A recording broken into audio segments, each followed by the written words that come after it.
नमस्कार दोस्तों, मैं हूं अनुज शर्मा। कैसे हैं आप लोग? दोस्तों, मेरे दादाजी एक बात बोलते थे कि बेटा, जीवन में जो भी कार्य तू करेगा ना, छोटा हो, बड़ा हो, अच्छा हो, बुरा हो, उसका फल जरूर मिलेगा। तेरा हर कार्य, तेरी हर इन्वेस्टमेंट है। तो जीवन में जो भी काम हम करते हैं ना, चाहे वो अच्छा हो, बुरा हो, उसका फल जरूर मिलता है। कोई भी कार्य व्यर्थ नहीं जाता। मैं एक किस्सा सुनाता हूं आपको। किस्सा है भगवान श्री राम के समय का। भगवान श्री राम को लंका पर चढ़ाई करनी थी। उसके लिए समुद्र पर एक पुल बनना था। पुल बना रहे थे नल और नील, क्योंकि कहा जाता है कि नल और नील के द्वारा जो भी पत्थर पानी में डलेगा वो डूबेगा नहीं। तो नल और नील वो पुल बना रहे थे, लेकिन वहां पर जो हजारों वानर थे, वानर सेना थी, वो सब अपने अपने प्रयास कर रहे थे उस पुल को बनाने में, अपनी अपनी मेहनत कर रहे थे उस पुल को बनाने में। एक छोटी सी गिलहरी कहीं पे वो भी छोटे छोटे पत्थर उठा करके ला रही थी और समुद्र में डाल रही थी। अब ये कौन देख रहा था? ये नल और नील देख रहे थे। नल और नील ने देखा कि भैया, ये गिलहरी जो है ये पत्थर ला करके समुद्र में डाल रही है, मतलब ये भी पुल बनाना चाह रही है।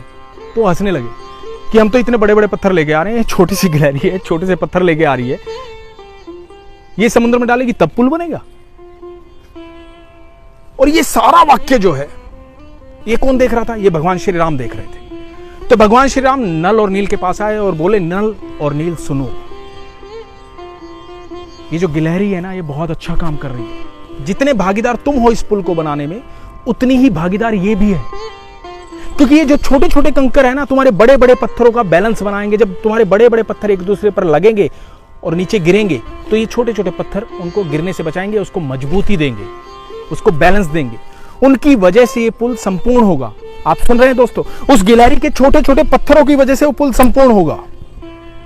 ये भगवान श्री राम ने कहा, क्योंकि ये गिलहरी के छोटे छोटे पत्थर ही उस पुल को मजबूत बनाएंगे, ताकि ये सदियों तक चलेगा, जो आज भी है, जिसे राम सेतु कहा जाता है।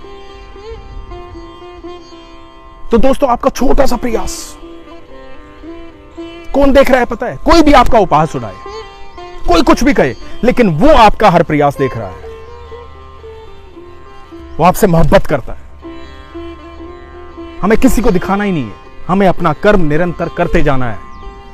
जब गिलहरी ने ये सुना, भगवान राम की बात सुनी, तो गिलहरी ने कृतज्ञ होकर भगवान श्री राम के सामने हाथ जोड़ लिए कि प्रभु धन्यवाद, आपने इतना सम्मान दिया मुझे, आपने अपनी सेवा में छोटा सा भागीदार समझा मुझे। तो कहा जाता है दोस्तों, जब भगवान श्री राम ने उस गिलहरी पर हाथ फिराया अपना, तो आपने देखा होगा गिलहरी की कमर पे 3 निशान होते हैं, ऐसे वो भगवान राम के 3 उंगलियां हैं, ऐसा कहा जाता है। तो दोस्तों, यकीन मानना, जब आप अपने कर्म में ईमानदारी रखते हैं, उसे निस्वार्थ करते हैं, फल की चिंता नहीं करते हैं, जब भगवान श्री कृष्ण कहते हैं कि कर्मण्यवाधिकारस्ते मा फलेषु कदाचन, जब आप निस्वार्थ हो जाते हैं और कर्म करते जाते हैं, अपने कर्म पर विश्वास रखते हैं, उसे प्रेम करते हैं, तो आपको ईश्वर देख रहा होता है और उसका हाथ आपके सर पर होता है। तो आप कहीं भी मात नहीं खा सकते। दोस्तों, जब बड़ी दीवार बनती है ना, तो मिस्त्री क्या करता है? बड़ी बड़ी ईंटें उठाता है और ईंटों से दीवार बनाता है।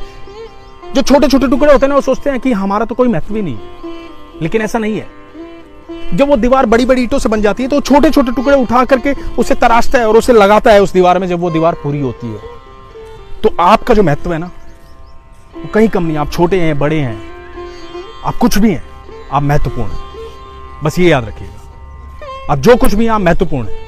तो दुनिया को बदलने के लिए आपका होना जरूरी है, क्योंकि दुनिया जो है वो आपकी वजह से है।